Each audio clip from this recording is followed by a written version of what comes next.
Hi players, bonjour from Geneva, my name is Asaf and welcome to my channel Easy Board Games.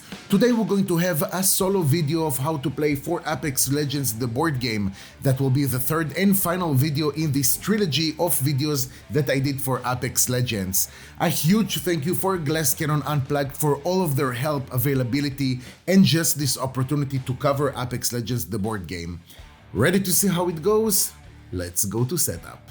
Alright guys, so in order to get ready for action, we need to do a few basic things.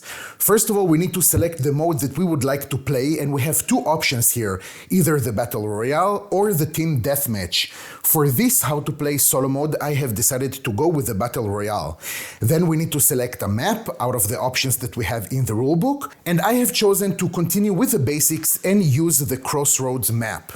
Also, it's important for me to tell you that in this video I have decided to go that the Automa is going to be our enemy and we're going to play two legends. I'm saying it because there is a possibility that you as a single player will play with one legend and your teammate will be actually also an Automa, but we will not cover it in this video. Then what we need to do is to draw one aim card and then look at the result that we have over here. If it's 50 or more, we are going to play the red squad. Since this is not the case, we are going to be the blue squad. Then we have a procedure if we want to draft the legends or do it randomly, but for this video I have decided that we are going to play with a Bangalore and Gibraltar, and the Automa are going to be Wraith and Bloodhound. Now for us, the player, the setup is going to be exactly the same as we have with the normal rules, with the only exception that on top of the weapon, common loot token and rare loot token, we're going to also draw for each legend two epic loot tokens, and we're going to choose one of them and discard the other one. Important to say that if you have a player that is controlling both of the legends, or you're two players in case you want to do some sort of a co-op game, then in this case you can still switch the loot tokens between the different legends. What I want to do is to concentrate on the Automa setup, and it's a little bit different than what we have usually. First of all, we'll need to take the Automa cards that we can see with this icon that we have. So we're going to draw one of these double weapon cards. This is what we can see right over here. Again, pay attention that we have this Automa symbol at the top right corner of the card. Also, each Automa is going to start with one charge token. We're going to add to the main board these pattern cards that of course need to be shuffled. After that, we need of course to attach to their miniatures the squad identifier, of course in their color. I remind you that the Automa is going to be the red player. And we need to set their shield and hit points to 20 and 40 accordingly. On top of that, we're going to have two ability cards that are specifically for the Automa. Again, we can see the symbol at the top right corner of the card.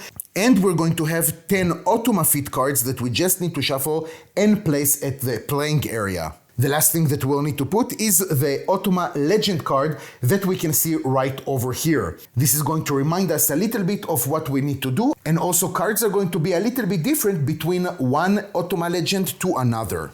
The next step that we have is the map drop. So it doesn't matter which color you are playing as the player, we are going to be placed on the map first. So what we need to do is go legend by legend, choose one of the edges of the map, and then perform move 3. For example, Gibraltar will start from this edge of the map, and they're going to perform move 3. I remind you, it's up to 3. So what they're going to do is just go over here to the first level that we have, that is basically movement of 2, and they will decide to stop right over there. Bangalore, on the other side, will choose this edge that we have over here, and they will perform movement of 3, so 1, 2, and 3. Then it's time to place the Automa on the board, and we have here a few parameters. So we need to first of all select a respawn beacon that is furthest away from the enemy. So let's make it a little bit easier, and we can say that this one is the furthest away from the enemy. But in case that we have two beacons that are in the same distance from the enemy, then at this case we can just choose one. Then we're going to take one of the Automa's miniature and we're going to place it on top of the respawn beacon. After that, we're going to take one of the pattern cards and we're going to flip it on the other side, and then we'll be able to see where it will move. Now pay attention that this symbol right over here will be at the bottom right corner of the card to our perspective. So from this point of the video all the way through it, we're going to assume that the players are situated right over here at this edge of the board.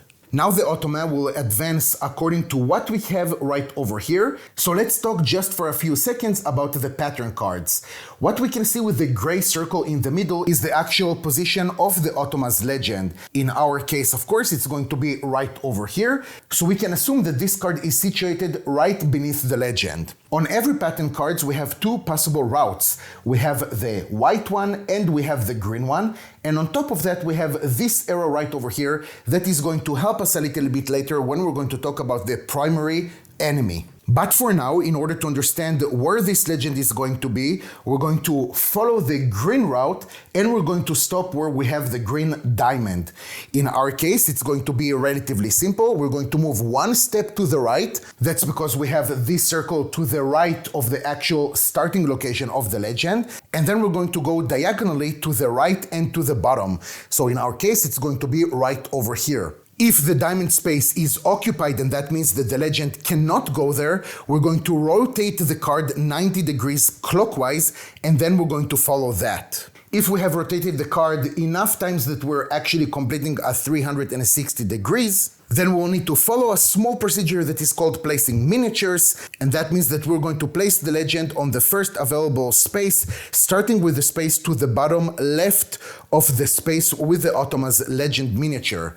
In our case, if that was our case, we would have placed it right over here. And through this video, we're going to see some cases, and all the time we're going to start basically, let's say it from 7 o'clock, and then we're going to go clockwise. After we have finished with this legend, we're going to load the second miniature to the map. So this card we're simply going to discard. Pay attention, I'm not reshuffling it back to the deck. So now we're going to take Bloodhound right over here. We're going to place it again on top of the respawn beacon.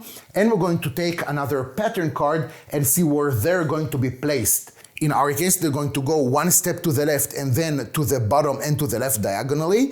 Since now it is outside of the map, then basically that space is not available for us, and we're going to rotate the card 90 degrees to the right. This card we can simply again put in the discard pile. Now that we're ready to play, we're going to move on to stage 3, and that is the final encounter. So instead of explaining to you guys the rules in a little bit of a dry way, let's try to have some fun and do some sort of a teaching playthrough.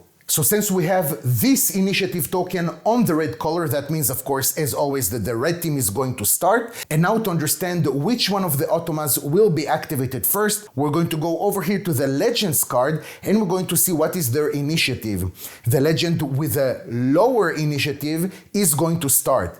Since Bloodhound has 2 and Wraith has 3, I know it's off camera, but trust me on this one, then Bloodhound is going to be activated first. Now, every time that we're activating an Automa's legend, we're going to follow the procedure that we have over here on the card. So the first thing that we need to do is to set the priorities. Now, in general, if there are no enemies that are situated right now on the map, that means if we as player were completely annihilated, then what the Automa is going to do is simply restore 10 shield and 10 health. And I emphasize restore because we can never pass the limits that we have regarding shield and hit points. And on top of that, we're going to take 2 of these charge tokens and we're going to place it next to that specific legend. Otherwise, we need to follow some priorities in order to understand what is the primary enemy and what is the secondary one.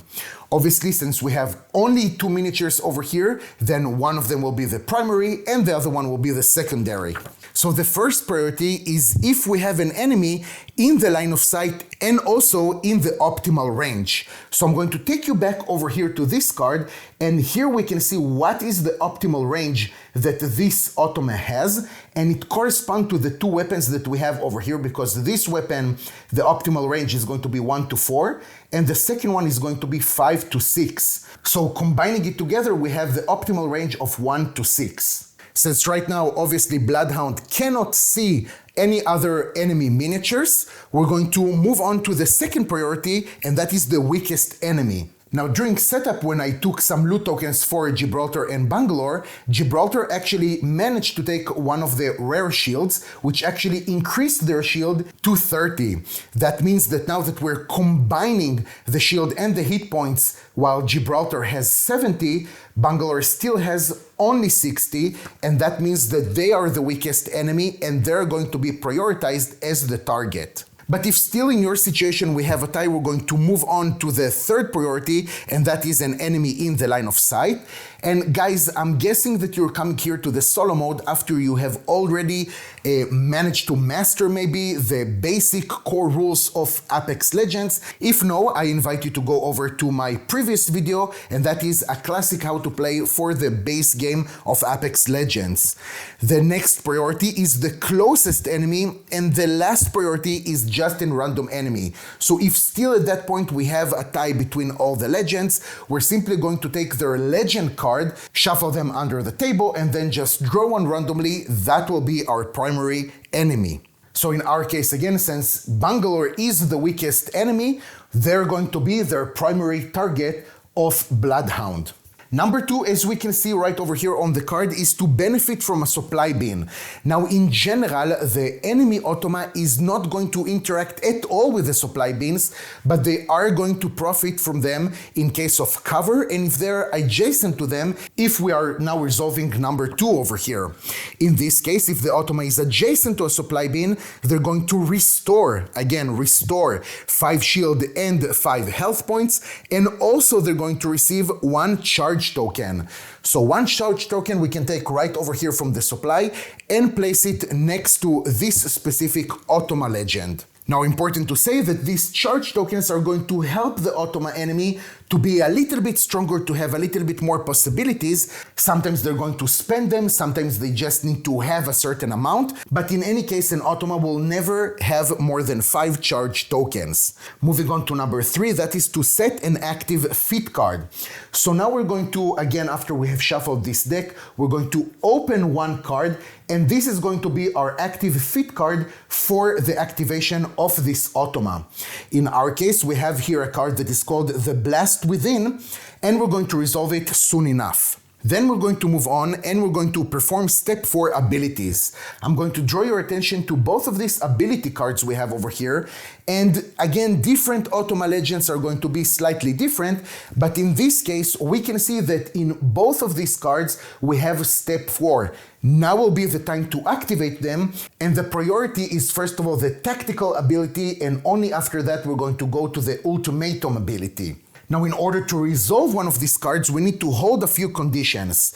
First of all, we need to make sure that the token is still available for us, because this is of course the beginning of the game, but in a later time in the game, maybe Bloodhound has already used this token and it's not available for us. In this case, we will not be able to activate this ability. The next thing that we have is that the Automa has enough charge tokens in their supply to pay the ability cost.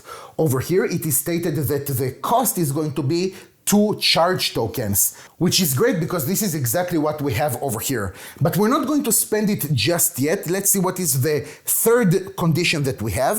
The third condition is all conditions shown on the ability card are fulfilled. So now we need to read this card and understand what does it say. Here we can see that we're going to activate it only if there is an enemy in range of 1 to 4. Unfortunately, when we're now looking back on the main board, we can see that Bloodhound does not have an enemy with a range 1 to 4. So that means that they're not going to activate this card. And with the priorities, we're going to move to the next one. So again, we're going to go over everything. So far, no problem because we have the token. We can pay the cost because they still have the 2 charge tokens. And let's see what the card says. Here it says, attach the hunter marker to yourself. Okay, so this is this small thing that we have over here. We're simply going to attach it to Bloodhound. Then we can see that the duration is 3, so we're going to take this token, and again, just like we saw in the normal rules of the game, we're going to count 1, 2, and 3, and we're going to place this token right over here. So when the initiative marker is going to arrive over here, the duration will be finished, and we're going to place it in the cooldown. Now we can see that with this ability, we're going to add 1 movement point to each Move 2 plus action. When you perform the shoot action, we're going to apply the -5 to hit difficulty bonus. And every time that we're going to eliminate an enemy, we're going to place this ability token at duration 3.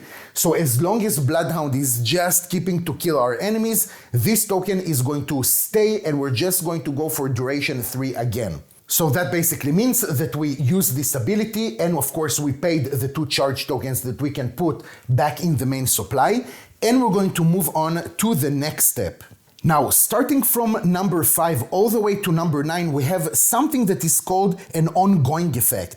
If the primary enemy is in the optimal range and in line of sight, we're going to perform a shoot action. So basically, every time from step 5 to 9, if Bloodhound is going to have an enemy in the line of sight and in the optimal range, we're going to stop, we're going to shoot. That is going to interfere, of course, the action that we're doing. And after we're resolving the shooting, we're going to continue with their normal activation. It's important to understand that just like in the normal game, each legend will be able to shoot only 1 time per activation. So pay attention, because that is going to change a few things if we already shot. So we're going to move on now to number 5, which is what we have over here. And it says resolve step 5 active fit. Okay, so let's see what we have over here. And in their active fit card, we do have step 5. It's not always going to be like this, because if we're going to look at another card, like this one that we have over here, that is called Raven's Bite, we can see that we have here the tag step 8. So that means, of course, that we will not activate it when we're resolving step 5. In this card that says the Beast Within, we have 2 things. First of all, if you have the Beast of the Hunt marker attached, we're going to move 3 according to what we can see over here. Don't worry, we're going to resolve it in just a few more seconds. Otherwise, move 2. And then the second one is perform a melee attack on an adjacent enemy. Okay, so now it's going to be a good time to talk about movement. Now, every time that we need to move an Automa, we're going to have these 2 options. Always when we're going to resolve this, the left icon will be what we need to do if the Automa hasn't shot yet this activation, and the right one will be what happened if the Automa already performed a shoot during this activation. Since right now, obviously, Bloodhound did not perform shoot this activation, we're going to go with the left icon. So we're going to resolve the move 3 since Bloodhound does have this attachment.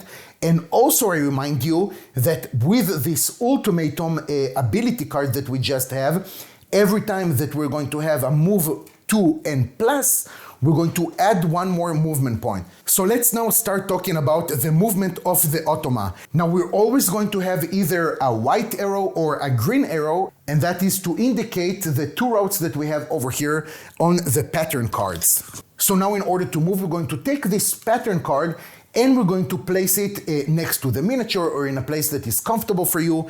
And pay attention that this arrow needs to be in the direction of our primary target. So we remember that right now the primary enemy is Bangalore, which is again the miniature that we have right over here. So if we're going to take this card, we will need to place it actually like this. So Bangalore will be in the direction of the primary target.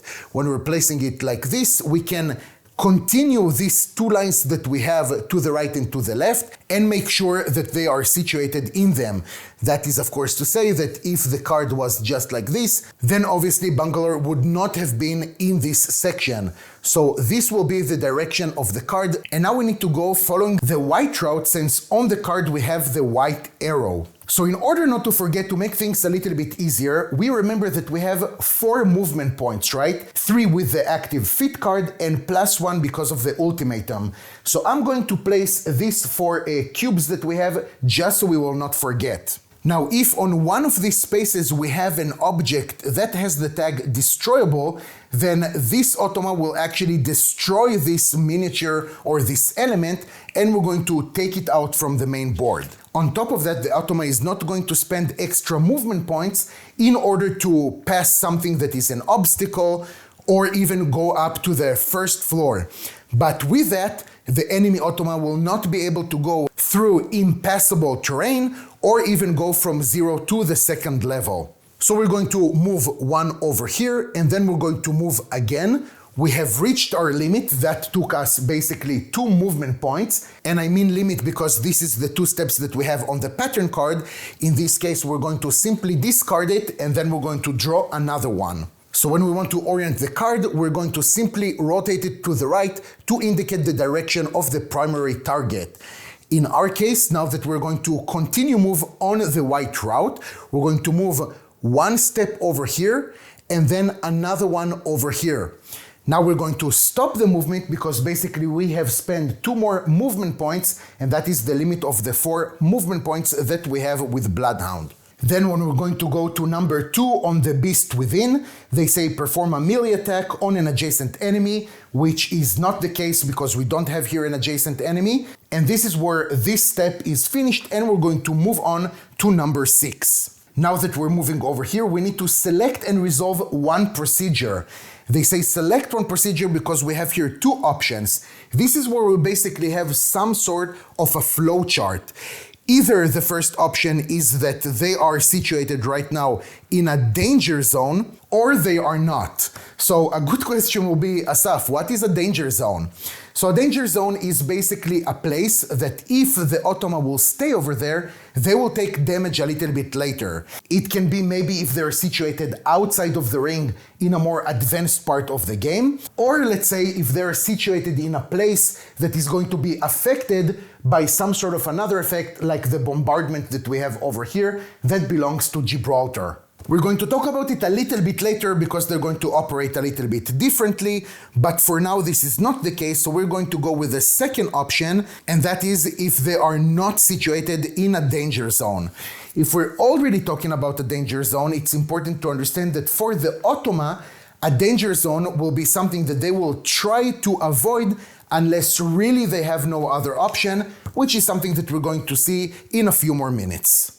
So now that we have selected one of the procedures, we're going to move over here. Now again, we're going to operate differently according to one of the things that we have. First of all is if we have an enemy in the optimal range and in line of sight. But obviously with the core rules of the game, we don't have a line of sight for either one of the enemy. So we're going to move on to the next one, and that is in range of line of sight, which again is not the case. The third one is in the line of sight, again nothing. And then when we're going to the last one, it says over here, out of line of sight. So since this is the only option that we have, we're going to go with it and we're going to resolve whatever we have over here in this row. So first of all, they say take 1 charge token. We're going to take 1 from the main supply and place it in their playing area. Then they're saying move 3. So we remember that we're going to go with the left arrow since we haven't performed shooting yet.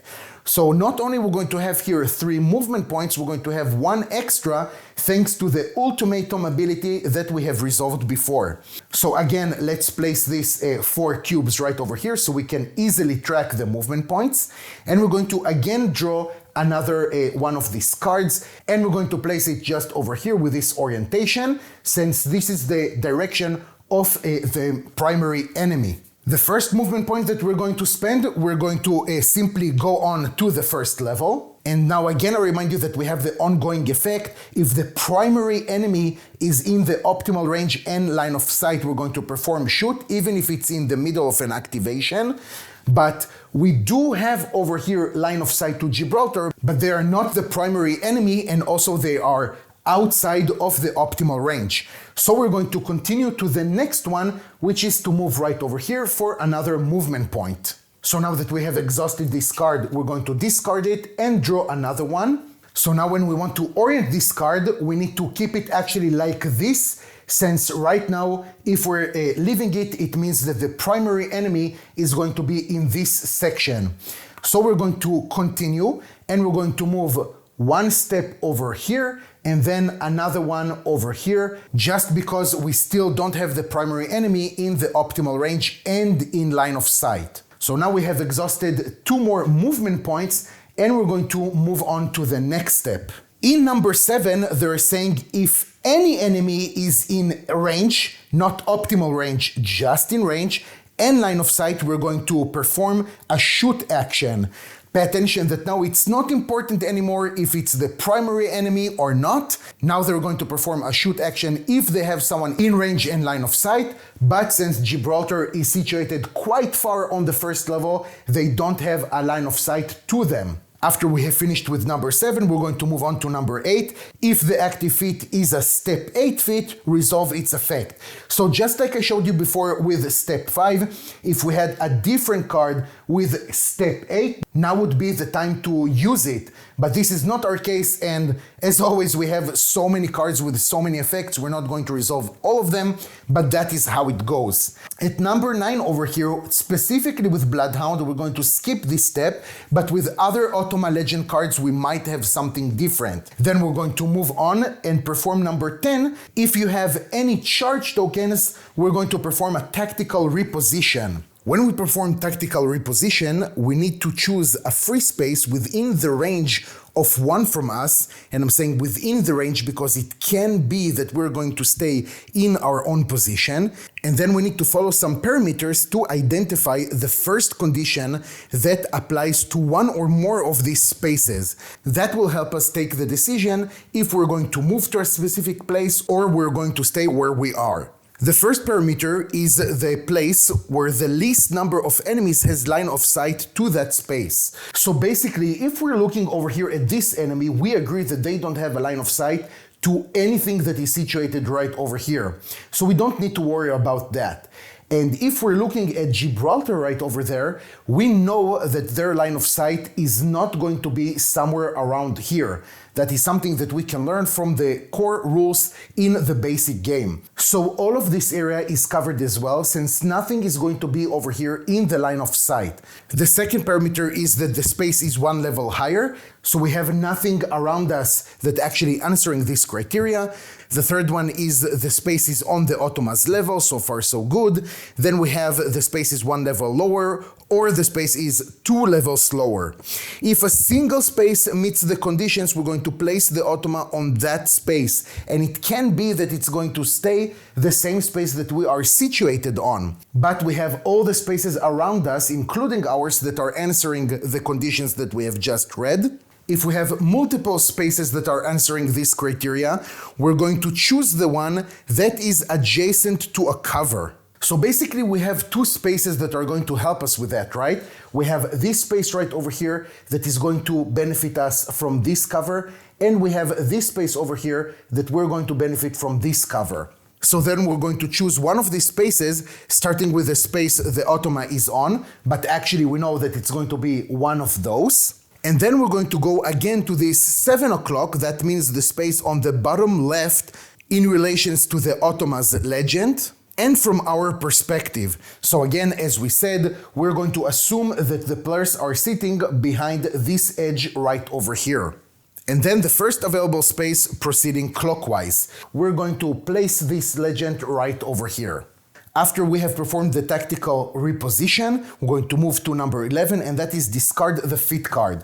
So what we're going to do now is simply take this card and place it in the discard pile. The moment that we don't have any more fit cards because all of them are in the discard pile, we're simply going to reshuffle this deck and place it again right over here. And that is it regarding the activation of a legend. Now, you might say, hold on, that seems maybe a little bit too simple than what you said to us at the beginning of the video. So just in case, let's take Bloodhound's squad mate, and that is Wraith, and see how they're going to be activated. Hopefully after that, things will be a little bit clearer. And we're going to start from the beginning, and that is to set priorities. We're going to again go over the priorities. First of all, the only enemy in line of sight and optimal range, but obviously all the legends are outside of the optimal range of Wraith. We're going to go to the next one, which is the enemy with the lowest sum of shield and health points. So just like we have seen before, that is going to be Bangalore, that is situated right over here. But in order to make the case a little bit more spicy, let's say that actually Bangalore is situated right over here. Just because I want to also show you how the Automa is going to attack. And I think that if Bangalore is going to be situated right over here, we do have a chance to see how that goes. So now that we have established the primary enemy, we're going to move on to the next section, which is that if you're adjacent to a supply bin, we're going to restore 5 health, 5 shield, doesn't matter for us right now, and also we're going to take 1 recharge token. Since right now Wraith is not adjacent to that, we're going to move on to number 3, which is set an active feat. So we're going to draw 1 card, and let's see what it says over here. Rift Grenade. All right, we're going to place it right over here so we don't forget it, and we're going to move on. The next thing is that we're going to perform step 4 abilities. So right now, when we're looking at the Automa abilities, we can see that both of them are actually going to cost us 2 charge tokens in order to perform them. And since we have only one of these tokens, both of them are going to be irrelevant. Then we're going to go on to number 5. And I remind you that from now until number 9, we are going to have the ongoing effect. So now we're going to resolve what it has over here. If the active feat is a step 5 feat, then we're going to resolve its effect. Looking back at the card, this is exactly what we have with the feat card of Wraith. So let's see what does it say. 1. Use a frag grenade on a space with a primary enemy. This grenade deals 8 damage and we do not take damage from it even if we are in the area of explosion. So now it's going to be an excellent time to show you how they're going to use the frag grenade. It's not going to be different at all from what we've seen in the core rules. So we have this token right over here that is going to go to the board, and after we're going to use it, going to go back to the supply. They don't actually need to have grenades with them. This is a token that is always going to be available for the Automa. So now we can see that on the token we need a range between 2 and 5. We're going to count 1, 2, 3, 4, and 5. So absolutely no problem. And I remind you that we don't need to have a line of sight between these characters. So we're going to take it, we're going to flip it to the other side, place it exactly right over here. And then just like with the core rules, we're going to see what is the actual landing space. So over here, we can see that we're going to draw 2 cards. So now I'm going to draw them and I'm not going to rotate them. One over here and another one over here. With this arrow, we can see that it's going to go to this direction 1 space. So we're simply going to take this token and place it over there. Now going back to the feat card that we have, we know that this is going to cause 8 damage to Bangalore. After we have resolved that, we can simply take the token and put it back in the supply and of course reshuffle these 2 aim cards back into the deck. Moving on to number 2 on the feat card, we're going to receive 1 charge token. So simply going to take it from the supply and we're going to place it right over here. After finishing with that, we're going to move on to number 6, and that is select and resolve 1 procedure. So again, right now, Wraith is not in a danger zone. But just to show you for the example, how does it work? Let's say that in a previous round, or it doesn't matter what, we had Bangalore actually performing one of their abilities, and they have placed this token right over here. So we can see that Wraith right now is in a danger zone, which means that we're going to draw 1 pattern card and place it so the triangle points to the primary enemy. That is going to be the first step. So let's take the first one and just place it right over here for now. Of course, that is the direction of our primary enemy. And then we need to check if the white diamond is not in a danger zone. So when we're looking, basically Wraith needs to go 1 space over here and then 1 more over here. If this is the case and we're not passing through something that is impassable, then we're going to again perform the destroy effect if we have something, but in this case we do not. And then we're going to move to the space with the white diamond. Now the thing is that it's not going to cost for the Automa any movement points. We're actually going to consider that they have the precise amount of movement points required to reach that space. So again, that was just for the example. Let's take this token back and continue with our actual game. So we're going to go to the last option, which is to move 3, and we're going to use the left option because we haven't performed shoot in this activation. So let's move 3 and see what is going to happen. So let's take these 3 cubes, place them right over here. We're going to move 3. Let's first of all take one of the cards, place them right over here in this direction. Of course, again, just to remind you, if this was the situation, then of course Bangalore is in the direction of the primary enemy. So they're going to move one step forward and then one step diagonally to the top left. So let's move one right over here. Let's take out 2 cubes and move it right over here. So now, because of the ongoing effect, I can tell you that they do have a line of sight just because of the 45 degrees rule that we have. So they can see each other right now, and we have the optimal range. So this is actually going to cut the movement action that we have, and we're going to resolve right now the shooting. When we want to resolve a shoot action for the Automa, again, we have a small procedure. What a surprise, I know. But let's see how does it go. The first thing that we do is to aim. So we need to choose a target in the line of sight. No problem with that. Then we need to choose a weapon. So let's see what is actually the distance between these 2 legends. We have 1, 2, and 3. So now let's go back to the 2 weapons that we have over here and understand what we're going to use. So we already understood that we have the range of 3, and here the optimal range with this weapon is actually 1 to 2, and over here we have 3 to 5. So this is the weapon that we're going to use. Then we're going to check if we have enough charge tokens in order to use these 2 upgrades that we have right over here, these 2 attachments. This is what we can see with the iconography over here. And what do you know, when you look at Wraith, they do have 2 of these charge tokens. I remind you again, they only need to have it. We're not going to actually spend it. So that means that we're going to consider these 2 things as well. If we would have had 1 or no charge tokens at all, then we simply would have ignored what we have over here and only take in consideration what we have over here. Now, if the active fit card does have the tag of enhanced shoot, we are going to use it. And again, what do you know? Wraith does have this on their card. We have over here, each hit deals 2 damage. If you have 30 health or less, then something, which it does not matter because we have 40. So we're simply going to ignore it. We just know that we have 2 more damage for each hit that we're going to have over here. If the enemy Automa is actually the target of shooting, when we're reaching the reaction before firing, what we need to do is to draw the first card that we have over here and see if we have that effect. Specifically on this card, we don't have this effect at all, but let's say that we would have drawn something else. Let me look for here for a card. So we have over here reaction after firing.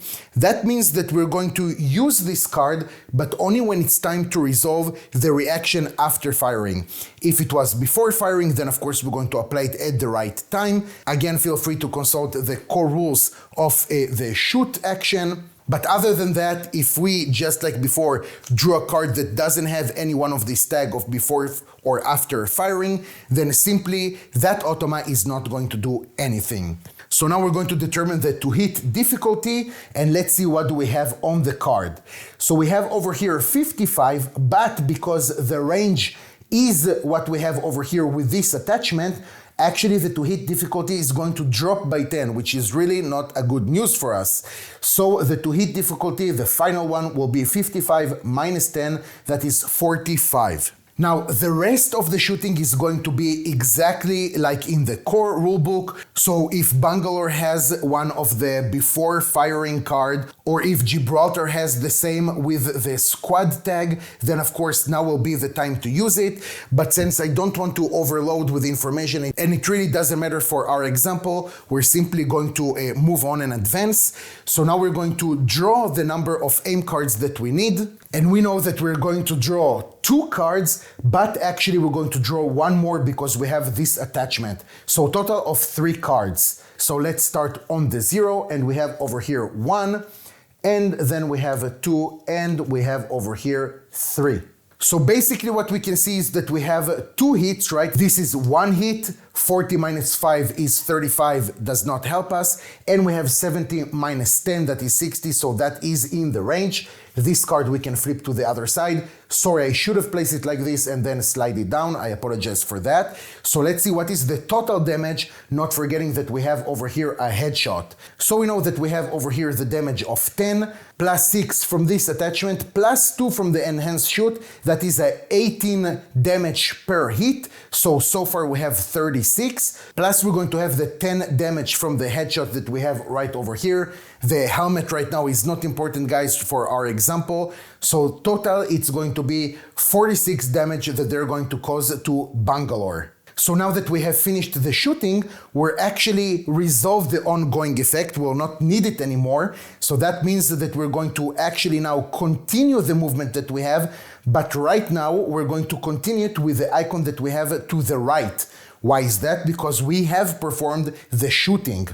So we're going to draw another card from here. Let's see what's going to happen. And basically, when we're placing the card just like this, what we can see is that they are pretty much situated, the primary enemy is situated on the 45 degrees that we have. So we don't know if they're actually on this section or on this one. In this case, we're simply going to place the card, of course, with this icon to the bottom right from our perspective, right, from the players. And then we're going to turn it 45 degrees clockwise until the very first moment that the primary enemy is entering a new surface. So that means, again, if I want to show it to you a little bit more clear, this is the situation. It's exactly 45 degrees. When we're starting to turn it, right now they are in that direction. So we're going to complete the movement just like this. And this is how the card is going to stay. So again, we have one more movement point. Let's take it out. And we're going to move in the direction of the green arrow. In our case, we're going to move one step to the left, just like this. Finishing with that, we're going to move to number 7. If any enemy blah blah blah perform the shoot action, not relevant for us because we have already performed the shoot in this activation. Number 8, if the active fit card is step 8, which is not the case, we remember it's number 5. Then moving on to 9, we're going to skip this. And then if we still have these tokens, then we're going to perform the tactical reposition. And now again, we're going to go to this list and see what is the space that is going to help us the most. First of all, the space that the least number of enemies has line of sight to that space. In our case, this is impassable, so of course we will not be able to move over here. Here we will have a line of sight to this legend right over here, to Bangalore. Here as well, here as well. And I think that the two spaces right now that are going to be outside of the line of sight are going to be this one and this one, if I'm not mistaken. Then the space is one level higher, which is not relevant for us. Then on the same Automa level, which is no problem, it's exactly what we have. And the rest, again, one level lower, 2 levels lower is not relevant for us. So we have here again two spaces that are going to be relevant. We're going to choose the one that is adjacent to a cover.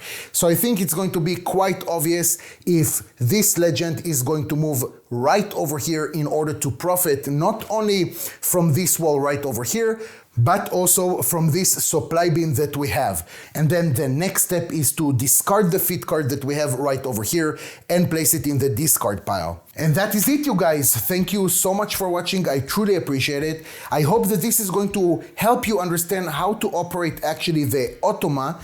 I hope that I will be able to do a full playthrough for the solo mode. Let me know in the comments if this is something that is going to be interesting for you.